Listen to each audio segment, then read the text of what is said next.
Yang pertama kami perkenalkan dulu. Yang pertama ada Saya Teguh Khairul Imam. Saya Jaya Disabilitas. saya Melinda Lestari, saya Salma Destani Kejati, saya Olivia Landari, berikut diskusi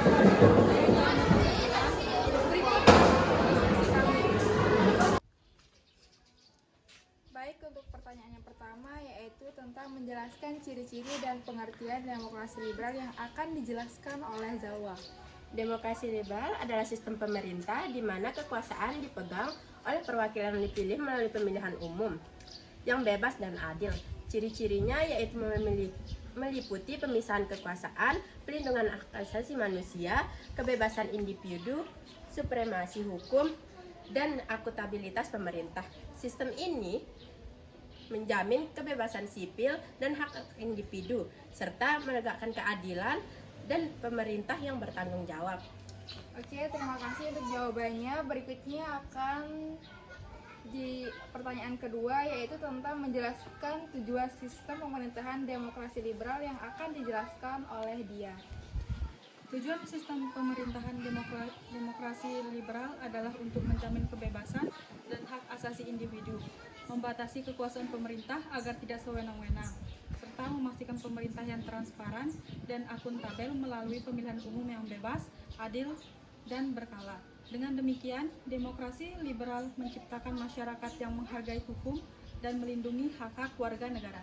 Pertanyakan tentang nomor 3 dan nomor 4. Yang pertama, nomor 3 yang akan menjawab yaitu Teguh Sariawan tentang menjelaskan kelebihan dan kekurangan dari sistem pemerintahan demokrasi liberal. Kelebihannya antara lain yaitu pertama kebebasan, yaitu semua warga bebas berpendapat dan mempunyai hak yang sama. Kedua ada hukum adil, itu suatu hukum yang tidak memilih kasih antara semua pihak. Dan ada pula kekurangannya, itu yang pertama keputusan lambat. Hal ini dikarenakan melibatkan semua pihak yang menyebabkan keputusannya semakin melambat. Kemudian terakhir yaitu kesenjangan. Kesenjangan ini yaitu itu perbedaan antara yang kaya dan miskin itu semakin besar. Sekian. Oke, selanjutnya pertanyaan nomor 4.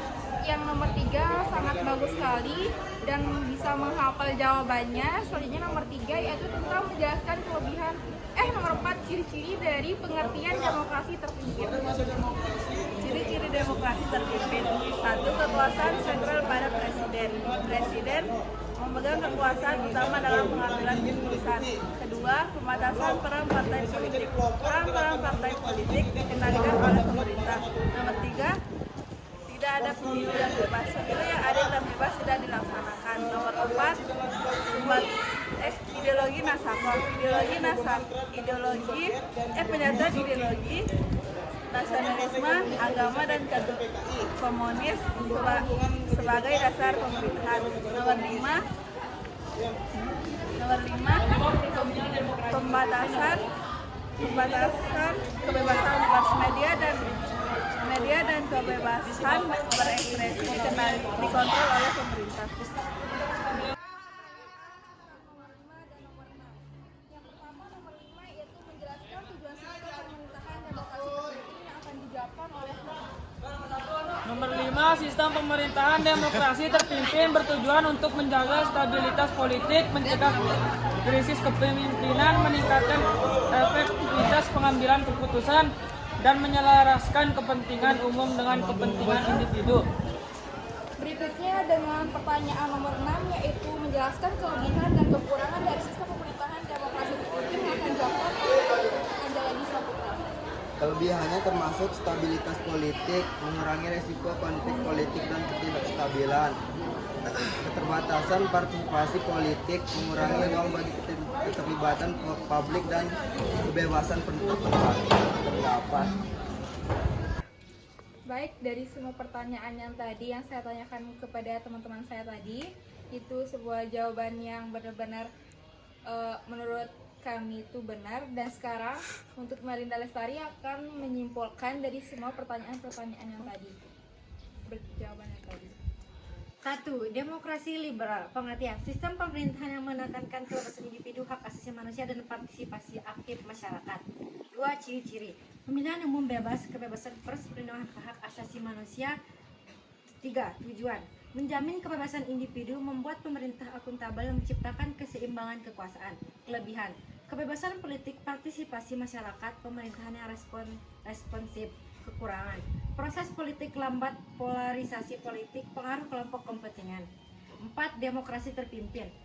Sistem pemerintahan dengan kepemimpinan yang kuat, mengutamakan stabilitas dan kontrol, meskipun ada elemen demokrasi.